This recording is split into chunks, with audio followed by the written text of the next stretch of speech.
ধনতেরাসের দিন সোনা এবং রূপো কেনা অত্যন্ত শুভ মনে করা হয়। এই দিন পারলে সোনা এবং রূপো অবশ্যই কিনুন, কিন্তু সোনা রূপোর যা দাম সেই অনুযায়ী সবাই কিন্তু সোনা রূপো কিনতে পারবেন না। কোনো অসুবিধে নেই, সোনা রূপো না কিনলেও হবে। 5খানা জিনিস রয়েছে খুবই কম দামের মধ্যে, যেটা সবাই কিনতে পারেন, সবাই করতে পারেন। এটা যদি করেন তাহলে কিন্তু আপনার জীবনে উন্নতি কেউ আটকাতে পারবে না। আপনার জীবনে সাফল্য আসবেই, আপনার বাড়িতে আর্থিক উন্নতি হবে, অর্থ বৈভব সম্পদ সব কিছু আসবে। মা লক্ষ্মীর কৃপা আপনার বাড়িতে থাকবে, মা লক্ষ্মীর আশীর্বাদ আপনি পাবেন। তো এই 5টি জিনিস কি, আসুন জেনে নেওয়া যাক।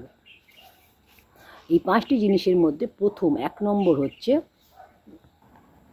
পিতলের আপনি যে কোনো জিনিস কিনে নিয়ে আসুন। পিতল হচ্ছে ধন্বন্তরীর সাথে, ধন্বন্তরী বলা হয় এই পিতলকে। তো এই পিতল ধাতু হচ্ছে ধন্বন্তরী। তো এই ধন্বন্তরী এই দিন ধনতেরাসের দিন যদি আপনারা পিতলের কোনো জিনিস বাড়িতে কিনে আনতে পারেন তাহলে কিন্তু অত্যন্ত শুভ ফল পাবেন, আপনার বাড়িতে সৌভাগ্য বৃদ্ধি হবে। আপনারা পিতলের যে কোনো জিনিস কিনতে পারেন, পিতলের প্রদীপ কিনতে পারেন, পিতলের ঘটি কিনতে পারেন, পিতলের যে কোনো জিনিস কিনে নিয়ে আসুন, আপনার বাড়িতে সৌভাগ্য নিয়ে আসবে। 2 নম্বর জিনিস হচ্ছে ঝাড়ু। এই ঝাড়ু কিনে আনলে আপনার বাড়ির দারিদ্রতা দূর হবে। ঝাড়ু নিয়ে আসুন অবশ্যই এই ধনতেরাসের দিন। 3 নম্বর হচ্ছে গোমতী চক্র। এই গোমতী চক্র 11টা গোমতী চক্র কিনে নিয়ে আসুন। আর এই গোমতী চক্রকে লক্ষ্মীর আসনে বসিয়ে সেদিনকে পুজো করুন। পুজো করে তারপরের দিন একটা লাল কাপড়ে এই 11টা গোমতী চক্রকে বেঁধে নিয়ে আপনার বাড়ির লকারে, ক্যাশ বাক্সে, যেখানে আপনি টাকা রাখেন আলমারিতে, সেখানে আপনি রেখে দিন। আপনার অর্থ আসবে, আপনার ইনকাম বৃদ্ধি হবে, আপনার আর্থিক উন্নতি হবে, অর্থ সংকট দূর হবে। একে গোমতী চক্রকে অলৌকিক এবং পবিত্র বলে মানা হয়। 4 নম্বর হচ্ছে ধনিয়া বীজ।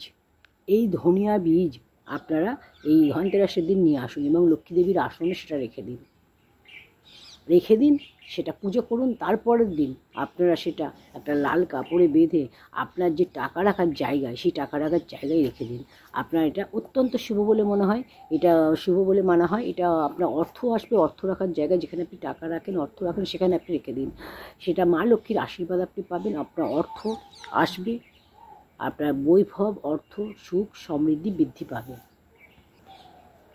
5 নম্বর হচ্ছে কড়ি, হলুদ কড়ি আপনি বাড়িতে নিয়ে আসুন। আর এই কড়িটা আপনি আপনার বাড়িতে নিয়ে এসে মা লক্ষ্মীর আসনে রাখুন এবং তারপর সেটা আপনার টাকা রাখার জায়গাতে আপনি রেখে দিন। তারপরের দিন আপনার অর্থ আসতেই থাকবে। আপনার অর্থের যে অর্থের ফ্লো, মানি ফ্লো হবে, মানি ইনক্রিজ হবে, অর্থের আপনার কোনো সমস্যা থাকবে না।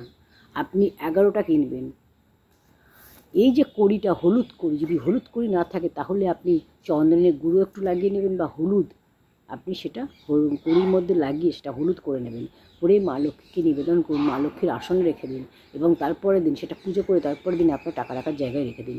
আপনার যে কোনো সমস্যা কেটে যাবে, আপনার আর্থিক উন্নতি হবে, অর্থ বৈভব আপনার বাড়বে, দারিদ্রতা কেটে যাবে, আপনার বাড়িতে সুখ শান্তি বজায় থাকবে, মা লক্ষ্মীর আশীর্বাদ আপনি পাবেন।